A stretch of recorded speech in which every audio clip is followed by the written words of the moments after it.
욥이 대답하여 이르되 진실로 내가 이 일이 그런 줄을 알거니와 인생이 어찌 하나님 앞에 의로우리야. 사람이 하나님께 변론하기를 좋아할지라도 천마디에 한마디도 대답하지 못하리라. 아멘. 자, 빌닷의 말을 듣고 욥이 다시 응답했습니다. 1절 보세요. 욥이 대답하여 이르되, 입을 다물지 않고 묻는 말에는 대답을 해야 되고 마땅히 해야 될 말은 해야죠. 하지 말아야 될 말을 하는 것이 우리의 죄입니다. 죄. 예, 여기서 고통이 많이 나옵니다. 예배 시간에 올라와서 회개하는 기도 중에 예배에 합당하지 않은 말했던 것, 예배에 합당하지 않은 마음을 먹었던 것, 이 죄들을 먼저 씻어내고 하나님 앞에 회개하고 그렇게 예배를 시작합니다. 여러분도 그렇게 하십시오. 깨끗해야 하나님이 쓰신다고 했지요. 쓰시기만 하나요? 깨끗해야 받지. 자, 2절 보시면 내가 이 일이 그런 줄 안다. 진실로 안다. 시인했습니다. 뭐가 그렇다는 거예요? 빌닷의 말대로 그런 줄 안다 그 말입니다. 그렇죠? 빌닷이 뭐라고 말했죠? 8장에 다 나와 있죠? 8장을 다 안 읽습니다. 안 읽는데 중요한 말이 어디서부터 나오면 8절부터 나와요. 옛시대 사람에게 물으며 조상들이 터득한 일을 배우라 그래요. 조상들이 우리에게 가르쳐준 바가 뭐냐? 지금 하나님 앞에 서로 의롭다고 내세우면서 변론하고 있는데 과연 옛적의 조상들은 하나님과 사람에 대하여 무슨 이야기를 했는가? 들어보니까 요지가 이래요. 인간 중에 하나님을 잊어버리는 자들이 있다 그 말이었어요. 이 사람들은 어떻게 하냐 하면 자 읽어보셨죠? 예, 아니면 집에 가서 읽어보세요. 나옵니다. 한마디로요, 허망하고 보존되지 못하고 예, 말라버린 뿌리 같고 하나님이 눈여겨보지 아니하고 다 없어져 버린다 했어요. 악인의 장막은 없어진다 했어요. 이게 옛적의 조상들이 아는 바요, 경험한 바요, 가르쳐준 바라 그랬어요. 반면에 순전한 사람 그랬어요. 자, 8장 어디입니까? 순전한 사람 20절. 하나님은 순전한 사람을 버리지 아니하시고 악한 자는 붙들어 주지 아니하신다. 자, 순전한 사람은 어떻게 한다고요? 버리지 아니한다. 여호수아의 히브리서에 내 너를 버리지 아니하리라, 떠나지 아니하리라. 여호수아 같은 사람 그렇게 한다는 거예요.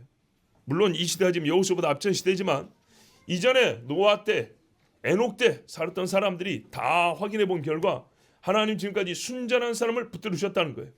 노아는 당대 의인이라 그랬죠. 노아와 그의 집을 하나님이 홍수 중에 붙들으셨어요. 홍수가 얼마나 무서운 심판이었는데. 자, 옛시대 사람들이 가르친 바가 다 맞다 그 말이에요. 욥이 시인했습니다. 자, 우리도 옛날 어른들 말이 이렇죠. 하나 틀린 것 없다.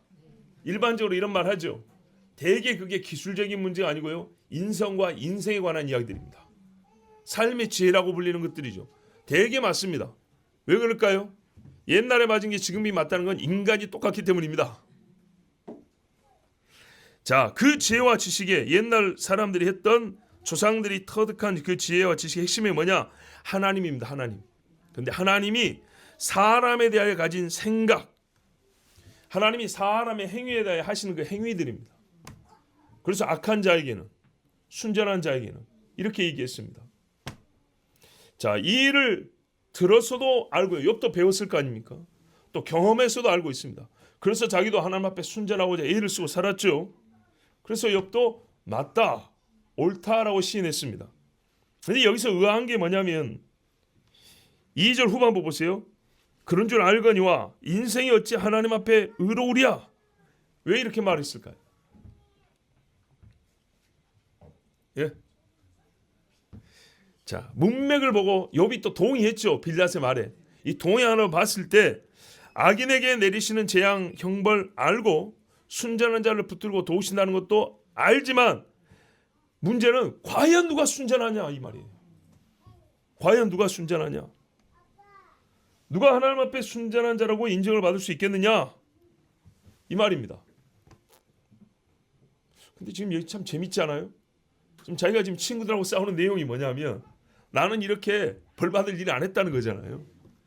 재밌습니다. 똑똑한 사람들 말이 길어지면 무지하고 모순되는 말들이 많이 나옵니다. 어쨌든 이 자체는 겸손한 고백이에요. 하나님 앞에 순전하다 인정받을 인간은 없다. 마치 로마서 보는 것 같아요. 의인은 없나니 하나도 없으며.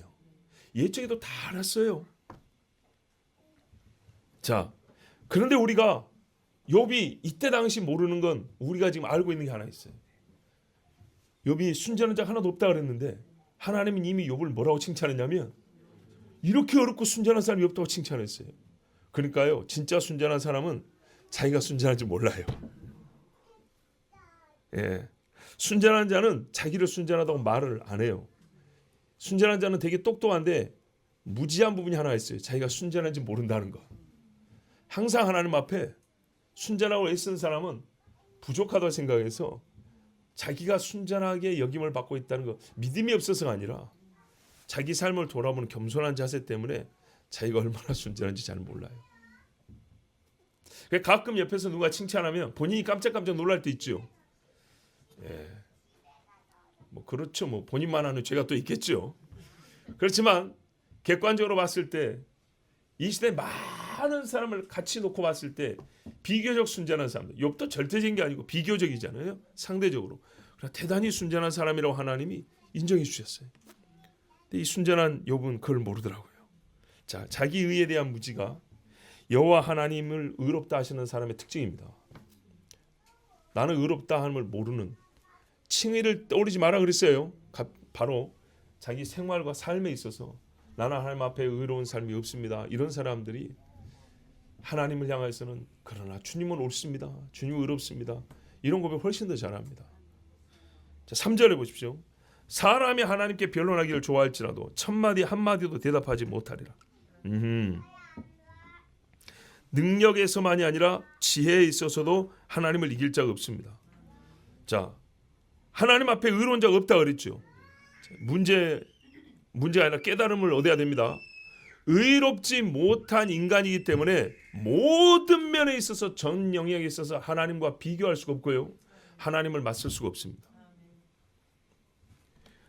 보십시오. 변론이라는 것은 경제적인 영역만 갖고 얘기하지 않습니다.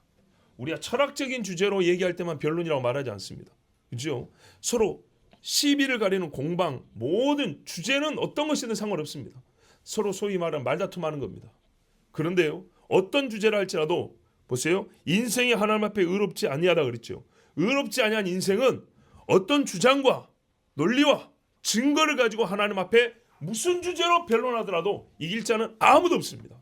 항상 참패를 당합니다. 이 부분이 여러분 우리가 참 중요합니다. 사람은요, 힘이 없어서 하나님 앞에 지기만 하는 게 아니에요. 지혜가 없고요, 본질적으로 의롭지 못하기 때문에 하나님 앞에 맞설 수가 없습니다. 지식의 양과 규모의 대결이 아니에요. 문제 해결을 얼마나 잘하는 그런 승부 이야기가 아니에요. 본질적인 이야기예요. 하나님이 신이고 인간은 말 그대로 인생일 뿐이므로 하나님이 만든 피조물에 불과하기 때문에 결코 하나님보다 의롭지가 못하고, 로마서에 하나님은 심판하실 때 의롭다 하심을 받으심이라고 했어요. 그 누구도 하나님 앞에 설 수가 없습니다. 보세요. 의로움에 대한 판단이에요. 2절과 3절의 관계를 잘 봐야 돼요. 하나님 앞에 의롭지 못하다는 판단을 받은 자는, 의의가 무엇이냐는 정의 내리는 게 아니에요. 너의 존재가 의로우냐 의롭지 않냐. 여기서 하나님이 의롭고 우리는 의롭지 못함으로 의롭지 못한 인간은 어떤 행위, 어떤 상황, 무슨 문제를 가지고 하나님 앞에 변론하더라도 이긴다고요, 못 이긴다고요?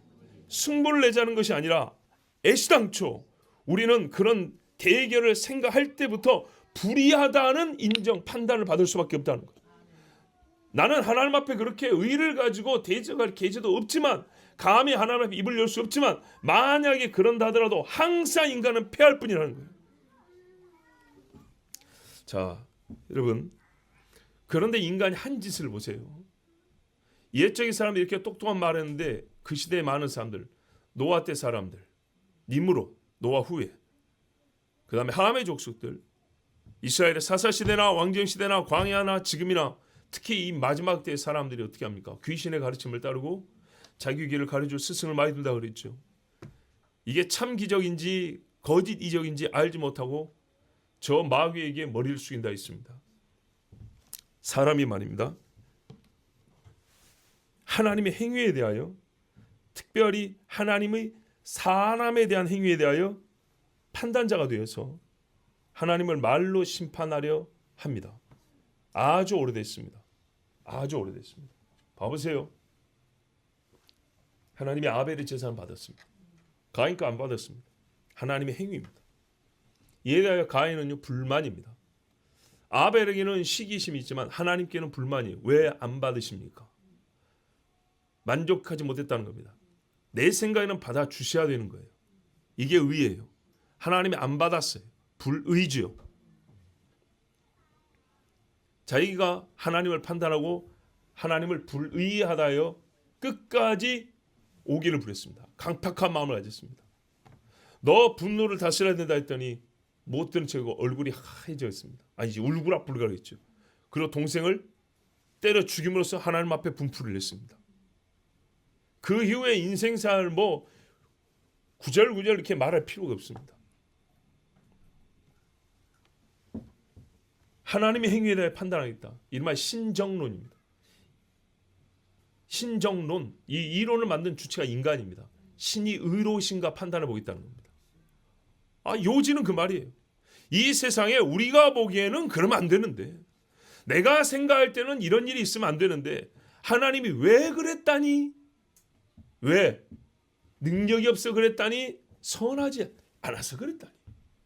그들이 주장하고 싶은 말은 두 가지입니다. 하나님은 선하지 아니하며 능력도 없으시며, 이 두 가지를 얘기하려고 하는 겁니다. 그런데 우리가 욥과 친구들의 이야기를 들어보면 역시 대두되는 주제는 이 두 가지입니다. 하나님은 선하시다와 하나님은 하신다입니다. 그래서 우리가 욥기를 통하여 하나님을 배웁니다. 자, 하나님을 말로 심판한다.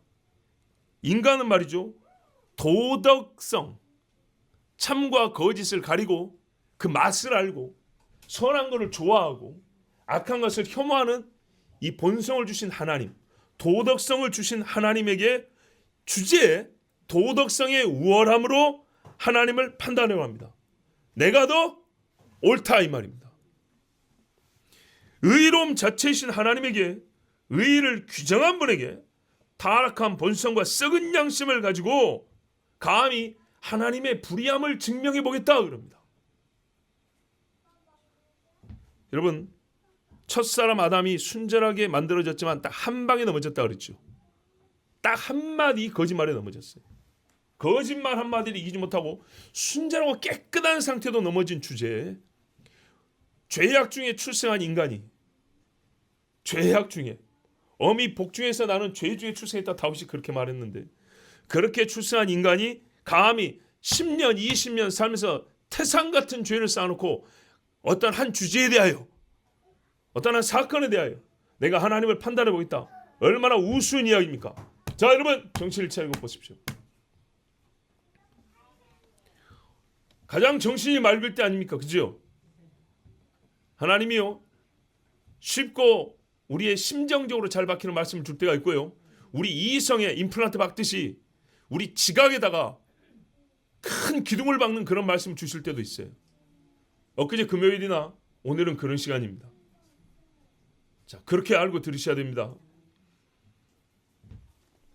도덕성의 판단은 필연적으로, 즉 내가 옳으냐 네가 옳으냐의 판단은 필연적으로 지식의 우월함, 그 양의 방대함과 질적 우세를 내세우게 되어 있습니다.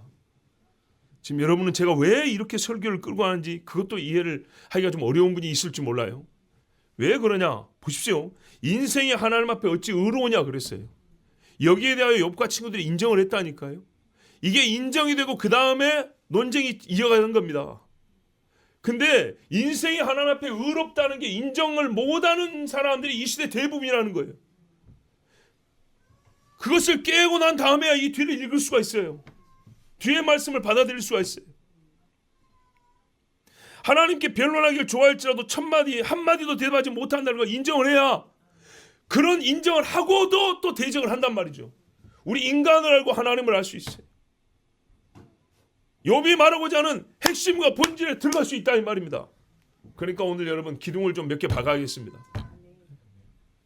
자, 여러분, 도덕성의 판단은 필연적으로 지식의 우월함, 지식의 양의 방대함, 또 질적으로 우세하다는 걸 내세우게 되어 있습니다. 무슨 말이냐? 본질과 사실과 인과 원인과 결과에 대한 지식이 없고서는 도덕적 판단을 바르게 낼 수 없기 때문입니다. 야, 쉽게 예를 들어볼게요. 범죄자를 조사했을 때 네가 몇 월 며칠에 무슨 일을 했고 어디서 뭘 가지고 사람을 찔렀고 이 지식이 있어야 너는 그래서 살인범 도덕적 판단을 한다 이 말입니다. 이해가 되시죠? 근데 내가 두 사람을 죽인 연쇄살인범이면 한 사람 죽인 사람한테 이 살인놈 새끼야 이렇게 말할 수 있어요 없어요? 없죠. 도덕적 판단을 내리려면요 도덕적인 우세함도 있어야 되지만 지식의 우세함도 있어야 된다고요. 나는 네가 언제 어디서 무슨 일 하는지 알아. 그래서 사형 땅땅땅 판단을 내릴 수 있다 이 말입니다. 이제 이해되시죠? 그러면 어떤 인간이 하나님께 그러면 안 돼. 하나님 그건 잘못됐어 할 때는요 필연적으로 어떤 조건이 갖춰야 되냐면 자기가 하나님보다 많이 알아야 돼요. 또는 건방지게 모르면서 많이 안다고 교만한 생각과 함께 그런 판단하는 거예요. 그렇잖아요. 내가 볼 때 자연 만물이란 우리 인간이 하는 자연 만물은 그게 아닌데 이런 식으로 나온다고요. 고로 욥의 말은 도덕성이나 지식이나 사람은 결코 하나님께 비할 바가 되지 못한다고 선언한 겁니다. 그냥 의하니까 여러분 퉁쳐서 이해하면 안 된다고요. 우리는 하나님보다 바르게 알지 못하고 우리는 하나님보다 선하지 못하다. 이 두 가지 같이 들어있는 이야기예요. 욥의 표현은 욥의 고백은 그냥 괜한 겸양의 표현이 아니에요. 우리도 보통 습관적이고 예의상하는 겸손의 표현들 있잖아요. 그거 아니에요. 욕 안 얻어먹으려는 표현도 아니에요. 친구들이 비난하고 욕할 빌미를 주지 않게 해서 모든 사람은 다 죄인이라 그렇게 말한 것도 아니에요. 뭐 이미 로마서를 알아서 한 말도 아니에요. 하나님이 어떤 분이신지 누구보다 많은 지식, 바른 지식을 가지고 있었기 때문에 할 수 있는 말이었어요. 이게 사실이에요. 사실. 자, 욥에 이어지는 말을 한번 봐보세요. 4절 이하에. 거짓말인가? 그냥 겸손의 표현이 아니라니까요. 알기 때문에 바른 지식에 의한 바른 도덕적 판단이었어요. 그는 마음이 지혜로우시다. 4절 보세요. 힘이 강하시다. 전능하시다 그랬죠. 그를 것으로 스스로 완악하게 행하고도 형통할 자가 누구이랴. 5절에 산을 옮기고 6절에 땅을 만지시고 7절에 해와 별들을 명하시고 그렇죠. 8절에 하늘을 펴시고 바다의 파도 위를 밟으시는다. 와 이거는 예수님이 갈릴리 바다 건너시는 걸 이미 보는 것 같아요. 9절에 보면 별자리들 나오죠. 삼성과 묘성과 남방 아크투루스, 오리온, 프레이아데스 이게 이 별자리 이름이거든요. 이런 이야기들 지금도 있는 거예요. 이때부터 이렇게 불렀어요.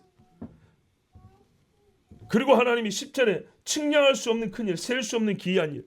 그렇죠. 지금도 과학자들이 아무리 발견하고 애를 써도 못 보는 것들이 많습니다. 과학적으로, 철학적으로, 종교적으로, 심리적으로, 영적으로 11절 보세요. 그가 내 앞으로 지나가시나 내가 보지 못하며 그가 내 앞에서 움직이시나 내가 깨닫지 못하느니라. 눈앞에 보여줘도요. 영물인 인간들이 하나님의 영을 그대로 알지 못해요. 잘하네요. 그렇죠. 12절 하나님이 다 빼앗으면 누가 막을 수 있으며 무엇을 하시나이까 누가 물을 수 있냐. 무엇을 하시나이까. 그 목적과 의도 도덕성을 판단하겠다고 누가 나서겠냐 이 말이죠. 하나님이 하면 그게 의로운 겁니다. 13절에 하나님이 진노를 돌이키지 아니하시면 라합을 돕는 자들 이 악을 행한 자들 어떻게 해요? 다 그 앞에서 굽힐 수밖에 없어요. 그런데 그렇거든. 14절 하물며 내가 감히 대답하겠으며 그 앞에서 무슨 말을 택하랴.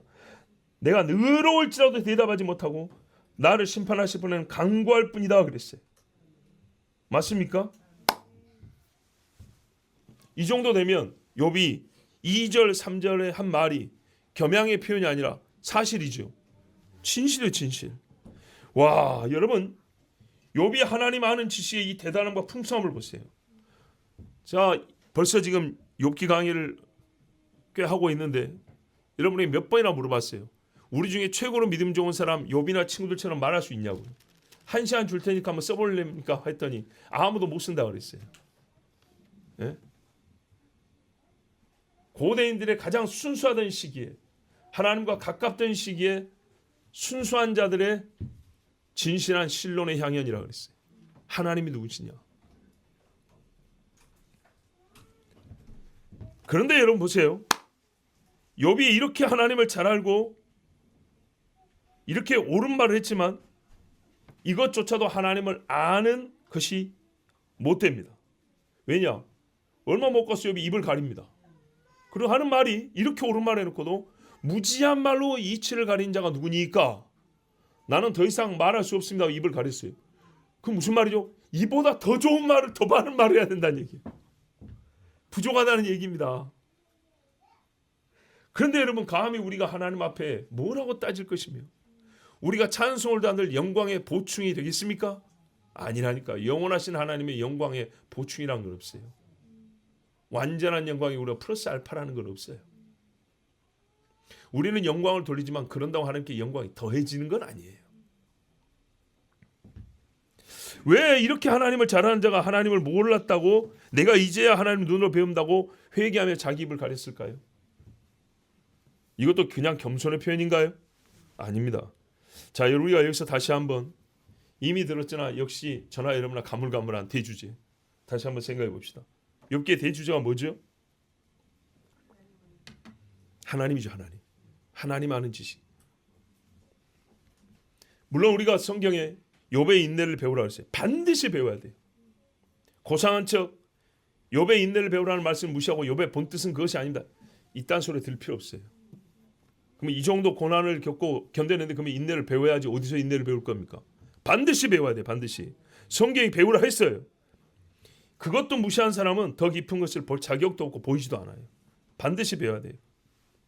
교만하지 말고 겸손해야 됩니다. 그런데 욥의 인내가 배워야 할 거지만 대주제는 아니에요. 다윗이 말이죠. 골리앗 싸워 이긴 것은 우리가 배워야 되지만 그게 다윗의 인생을 통해 하나님 보여주고 싶은 가장 큰 건 아니에요. 만일 욥의 인내가 대주제라면 여러분 일반적으로 봤을 때 욥의 고난에 대한 이유는 밝혀지지 않았습니다. 그럼 어떻게 해야 돼요? 그냥 입 닥치고 견디라 이 정도밖에 안 되는 겁니다. 아니면 잘 견디면 욥과 같이 더 많이 받는다. 이거 고급스러운 기복주의를 기르는 겁니다. 인내와 복의 관계를 또 왜곡되어 배울 수 있습니다. 단순하잖아요. 기다려봐 좋은 것이 와. 뭐 이렇게 말은 다들 틀리다 할 수 있습니까? 대주제는 그게 아니에요. 보세요 여러분. 솔직히 자식들이 다 죽은 마당에 새 자식이 태어나면 복입니까? 나는 솔직한 말로 새 자식 없이 옛날 자식 안 죽고 그대로 있었으면 좋겠다 하겠어요. 우리 지금 자식 여기 다 있죠. 3명 다. 자들 다 죽고 6명 새로 태어나면 걔들 이쁘긴 하겠죠. 그런다고 이 아이들이 죽은 슬픔이 없어집니까? 아이들이 일단 사실이 없어지나요? 아니죠. 아직 보지 못한 자식은 안 봐도 괜찮으니까 지금 보고 있는 자식과 오래 사는 게 낫지요. 그거 보세요. 잘못하면 사람의 생명도 인격이고 내 자식인데 물건처럼 말이죠. 무슨 오래된 차 팔면 새 차 줄게 뭐 그런 것처럼 말이죠. 이렇게 왜곡할 수 있다니까요. 삐딱하게 잘못 생각할 수 있어요.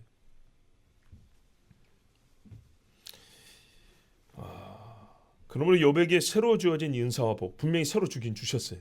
이거는요.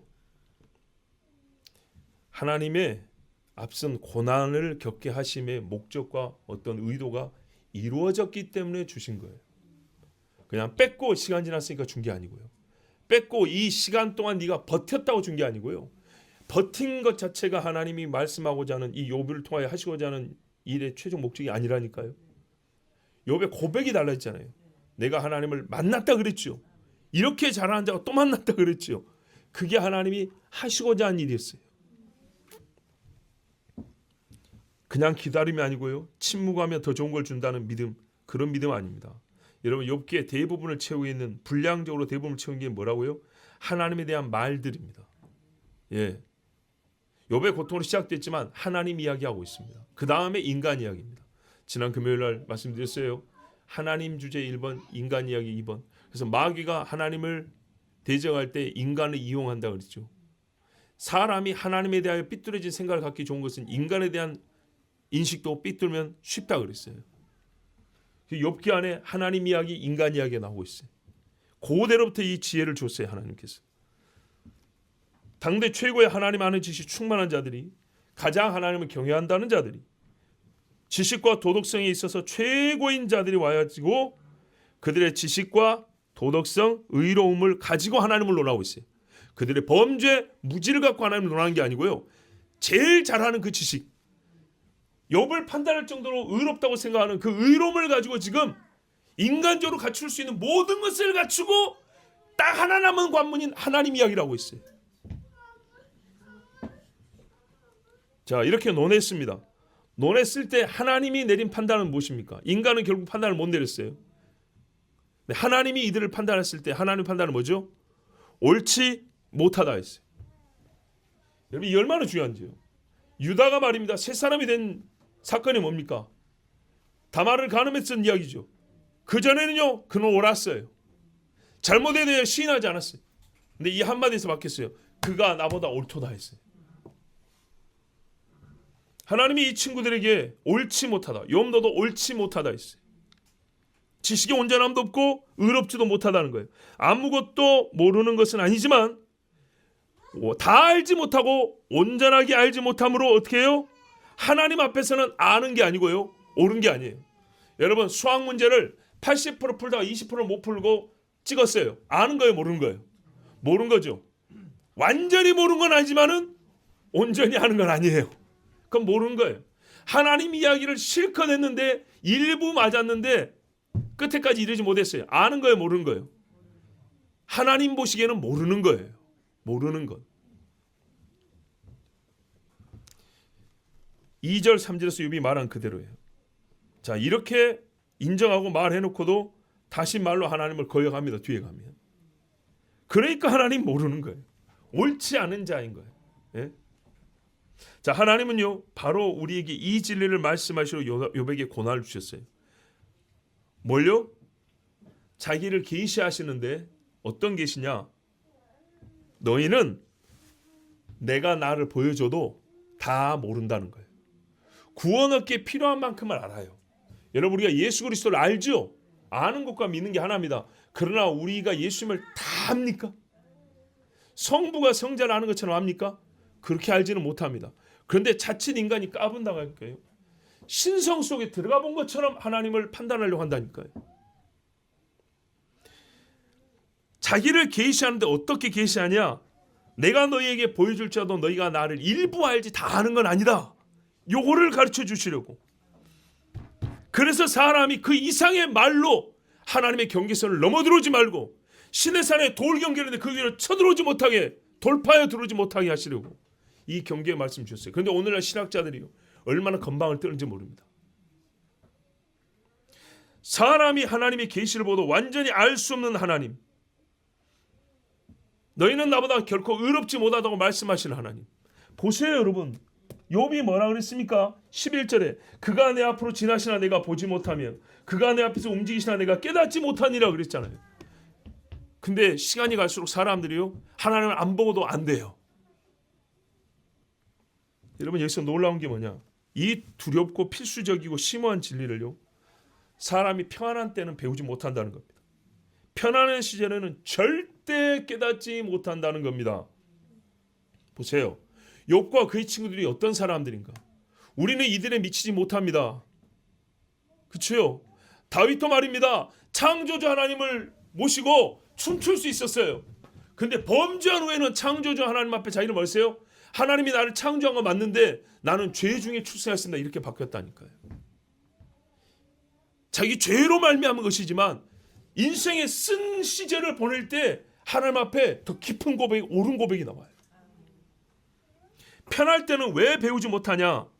여러분, 생각해 봅시다. 편하다는 것, 만족한다는 거거든요. 그렇죠? 만족스럽다는 것은 하나님과 관계에서 한번 생각해 볼까요? 내가 원하는 것이 순조롭게 이루어지고요, 만족, 채워진다는 말이에요. 그렇죠? 자, 잘 들어보세요. 편하다, 근심 걱정이 없다. 편하다는 것은 만족스럽다. 그렇죠? 내가 원하는 바가 이루어진다는 거죠. 원하는 바가 잘 채워지고 있다는 거예요. 자, 그럴 때 내가 예수 믿는 사람이라면 보통 어떤 생각할까요? 내가 원한 걸 하나님이 다 주셨어. 안 준 거 아니잖아요. 그죠? 안 줬다면 그것도 거짓말이고 하나님이 주셨어. 그럼 어떻게 하죠? 아, 내 뜻과 지금 하나님의 뜻이 일치하다고 생각하지. 누가 반대라고 생각하겠어요? 현실적으로 생각하면 내 뜻이 하나님의 뜻에 어긋나지 않는다. 그러니까 하나님이 나를 지금 도우시고 복 주신다. 이렇게 생각하죠. 맞죠? 편할 때는 여기까지예요.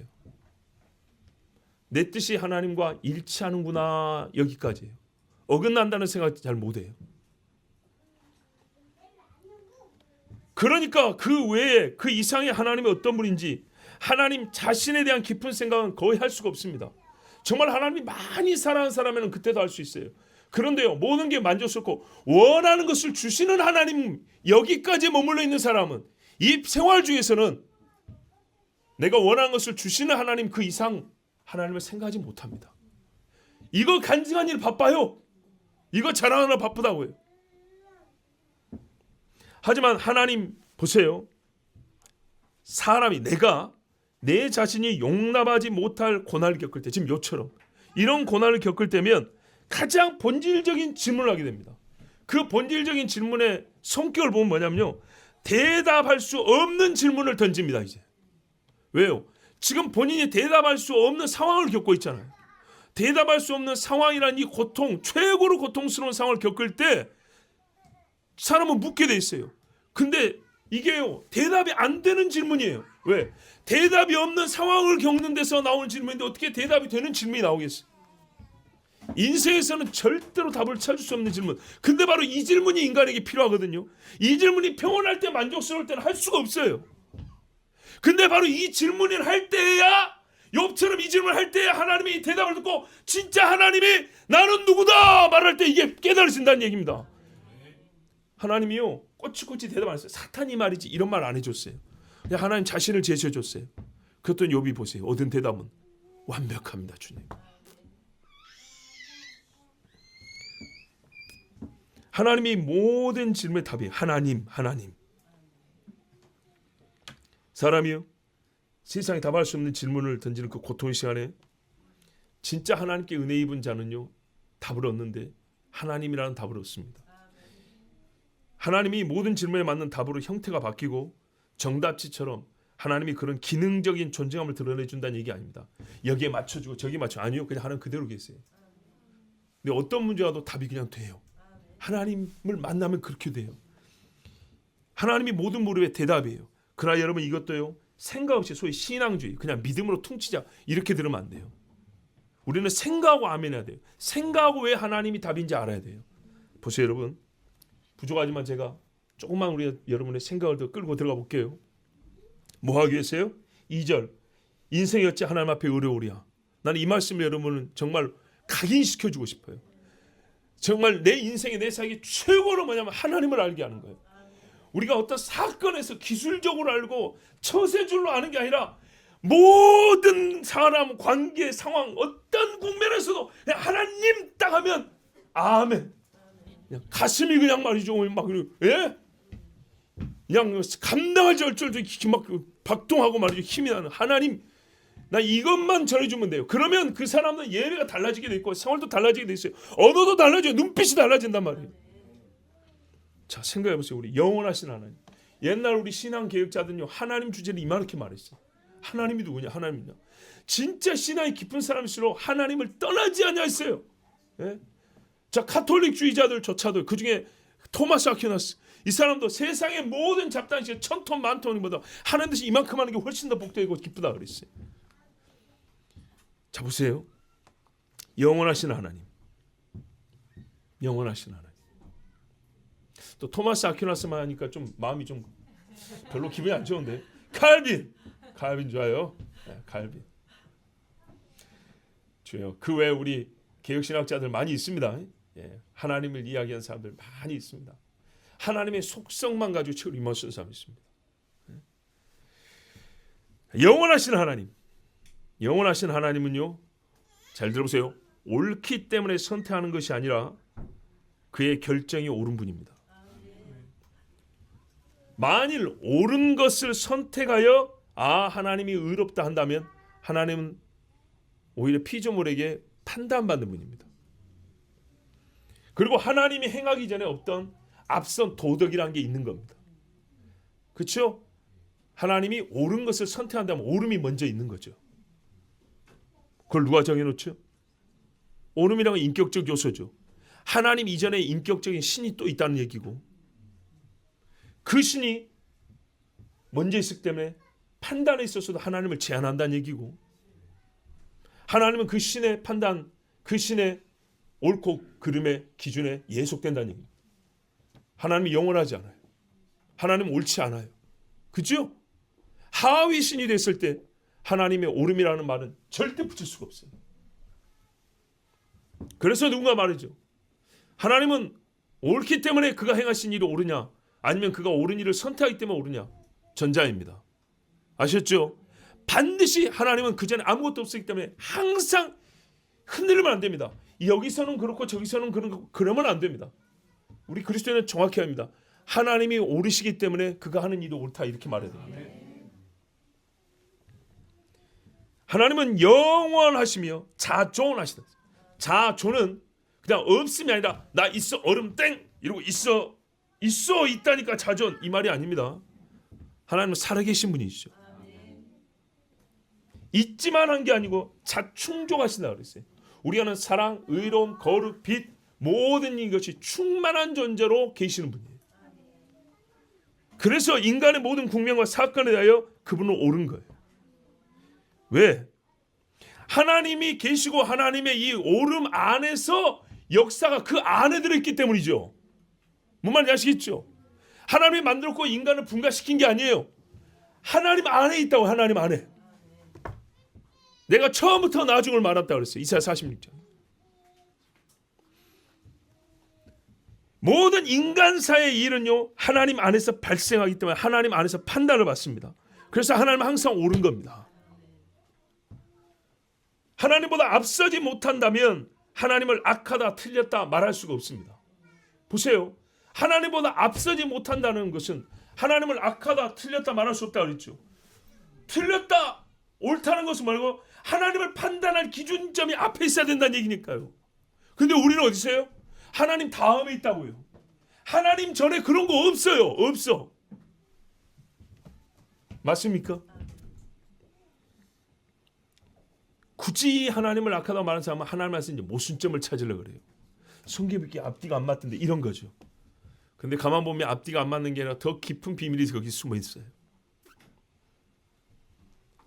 하나님을 악하다 틀리다 말할 수 없는데 감히 이 범죄한 인간, 무지한 인간, 지식에나 도덕성에나 아무것도 아닌 인간이 하나님의 능력과 그분의 의로우심을 자기 아래에 두고 판단하려고 합니다. 여러분, 하나님과 우리는 영원한 거리예요. 영원한 거리. 거룩하지 못한 인간이 하나님 앞에 있었던 것처럼 행사하면 안 됩니다. 바로 이 점이 하나님을 가장 많이 알고 누구보다 바르게 아는 자들이지만 하나님께 책망을 받은 이유입니다. 잘 보세요. 욥과 친구들은요, 하나님을 제일 많이 아는 자들이었고요, 당대의 누구보다 하나님 앞에 의롭다함을 받을 수 있는 그런 사람들이 있어요. 그렇죠? 적어도 우리보다 낫잖아요. 그런 사람들이 있어요. 그런데 이 사람들이 하나님께 책망받은 이유가 뭐라고요? 영원한 거리에 있는데 이들이 논지하면서 감히 하나님과 그 영원한 거리를 좁히려 한다고요. 역설적인데요.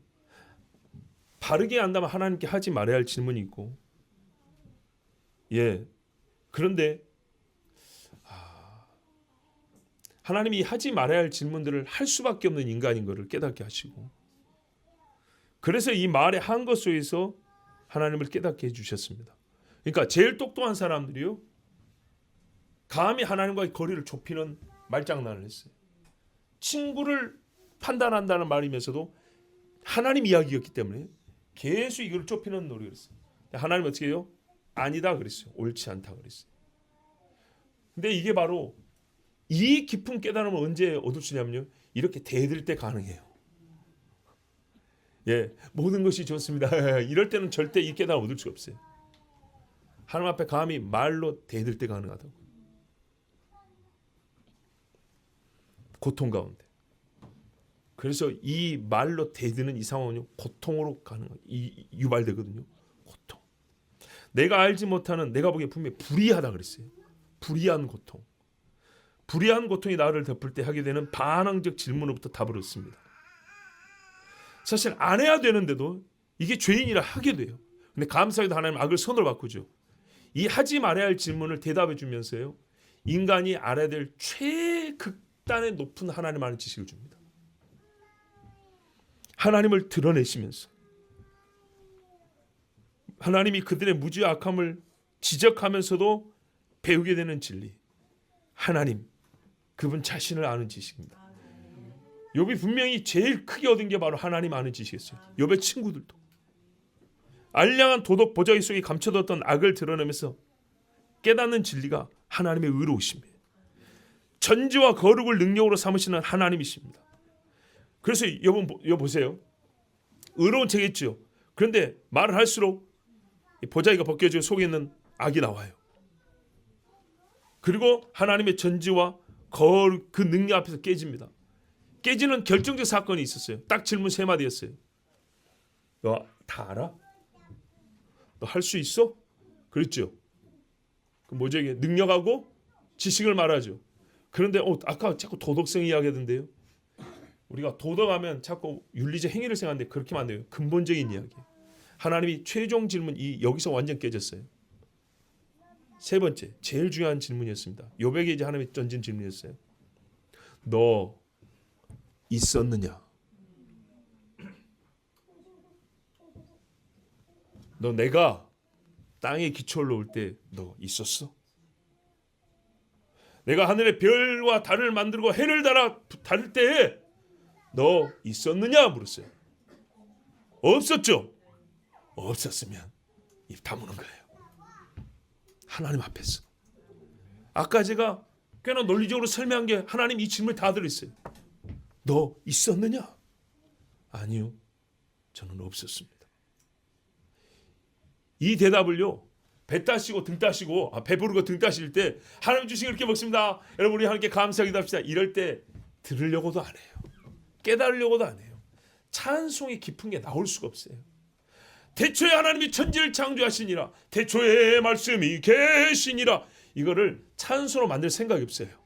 오히려 여호와는 나의 목자시니 이거는 찬송으로 만들어도 영원한 환난 중에 나의 도움이시라. 이런 찬송은 잘 안 나온다니까요. 여러분 우리는 유한한 육체이기 때문에 무한한 하나님을 완전히 알 수 없습니다. 신성의 무한함은 우리가 알 수 있는 영역 밖입니다. 그러나 하나님의 뜻은요. 잘 보세요. 육체가 수용할 수 있는 최대한으로 하나님의 형상이 알 수 있는 최고점까지 하나님 속에는 못 들어가지만 밖에서 볼 수 있는 제일 깊은 곳까지 우리에게 알려주고자 하세요. 그래서 하나님이 찾아왔어요. 이 땅에까지 내려왔어요. 그죠? 더 이상 어떻게 해줄까요? 우리 육이 볼 수 있는 최고점까지 보여주고 싶은 분이에요. 그런데 그 보여줄 때 뭔 일 하냐면 인간은 자기 죄도 최고로 많이 보게 됐어요. 보고 싶지 않던 죄와 보고 싶었던 하나님이 같이 나타났어요. 이때 어떻게 합니까? 어둠을 사랑한 자는 자기 안에 나타난 자기에게 나타내 보신 예수님을 죽였어요. 이게 인간이 하는 짓이라니까요. 하나님보다 많이 알고 하나님보다 의롭냐? 절대로 그렇지 않아요. 그런데 이때 주님을 만난 사람은 주여 나는 죄인으로서야 하고 무릎을 꿇었어요. 입을 가렸다고요. 주여 누구십니까? 보세요. 욥이나 베드로나 바울이나 똑같습니다.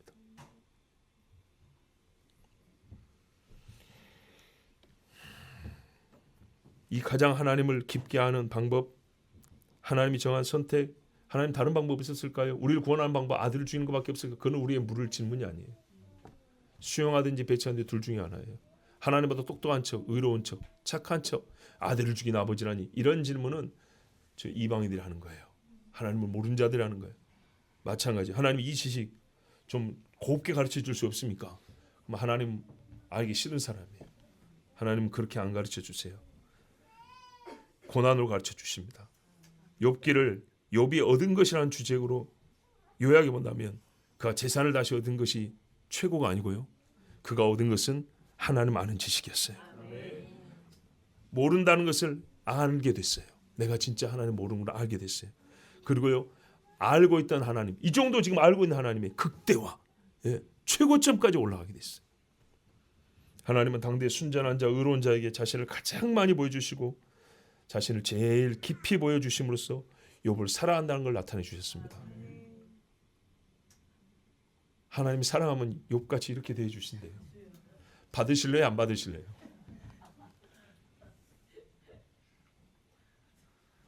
저 모리아산에 세워질 성전을 아들을 바쳐야 본다니까요. 그래서 저도 자식들이 있어서 늘 하나님의 오르심을 시인하면서도 육정이 있어서 괴로운 생각을 할 때가 많습니다. 그걸 이겨야 되겠죠. 여러분 자식 낳아 기른 거 보면 하나님 사랑하는지 애새끼 사랑하는지 볼 수 있어요. 잘하세요. 내가 보는 게 아니고 하나님이 봐요. 하나님이.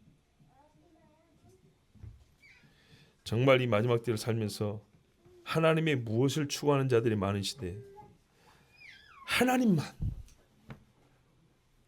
하나님을 알기를 구하는 자 우리가 되봅시다. 하나님의 일을 몇 가지로 구분하여 세분할 줄 아는 그런 분류법에 능한 자가 되지 말고요. 그게 가벼운 신앙생활입니다. 정말 하나님 한 분으로 영역과 사건과 국면을 다 포괄하여 답을 얻고도 남을 만한 진짜 하나님으로 꽉 찬 사람들. 그래서 이 쓸데없는 지식이 많은 시대에 욥기를 우리가 읽은 게 생각할 수 얼마나 큰 복인지 모릅니다. 그냥 하나님으로 프레스기는 확 그냥 가슴에 박아버린 것 같은 얼마나 큰 은혜를 받고 있는지 모릅니다. 여러분 진실로 항상 모든 선지자의 끄트머리 하나님이 이 땅의 고난과 심판과 연단하신 끄트머리가 뭐라고요? 물이 바다를 태풍같이 여호와라는 짓이 온 세상에 가득함이라 이거라니까요. 여호와라는 짓이 가득하기를 소망하는 우리 지금 하나님을 압시다. 지식이 없어 망하기 전에 여호와를 힘써 압시다. 우리 이 시간 함께 기도합니다. 하나님 아버지 감사합니다. 오늘도 주님을 알게 해주셔서 감사합니다. 여호와를 아는 자는 힘이 있으며 하나님을 알고 찬송하는 자는 하나님께 영광을 올려드리나이다.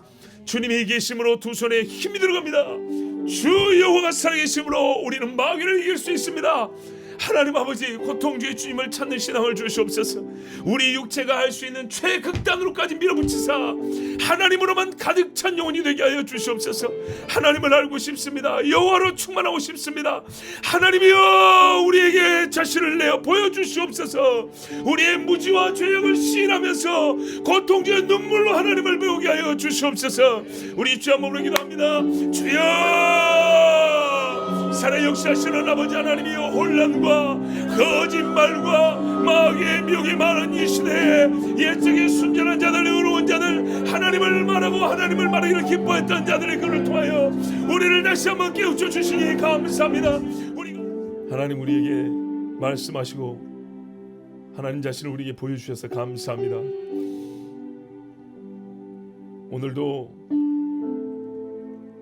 기도하면서 나의 불의함이 보이고 설교하면서도 나의 연약함이 보이고 들으면서도 나의 죄됨이 눈앞에 다 지나갑니다. 오늘 말씀은 그렇게 배우는 말씀입니다. 욥과 친구들처럼 자기의 불의를 직면하면서 하나님을 배우는 그런 시간이었습니다. 허락해 주셔서 감사합니다. 고난이 아니고서는 깨달을 수 없는 하나님은 고난이 문제가 아니고 하나님의 형상인 자녀들에게 가장 깊은 교통과 교제를 위하여 하나님을 알게 하시고자 하는데 범죄한 인간에게는 그 범죄를 사용하셔서 하나님을 보여줄 수밖에 없었습니다. 그 범죄한 육체를 드러내면서 하나님을 보여주셔야 우리가 하나님을 알 수 있기 때문에 하나님은 고난 중에 고통 중에 욥과 욥의 친구에게 자신을 나타내 주셨습니다. 왜? 범죄를 떠나지 못하고 범죄하고 썩을 육체를 가지고 있는 중에 그 중에 있는 사람이기 때문에 아버지 하나님 우리가 제 아무리 의로움들 썩은 몸을 가지고 살아갑니다. 썩은 몸의 한계 안에 있는 자에게 썩은 몸을 보여주면서 그 썩음을 뚫고 가면서 하나님을 가르쳐 줘야 되기 때문에 우리는 고난과 고통 중에 하나님을 배웁니다.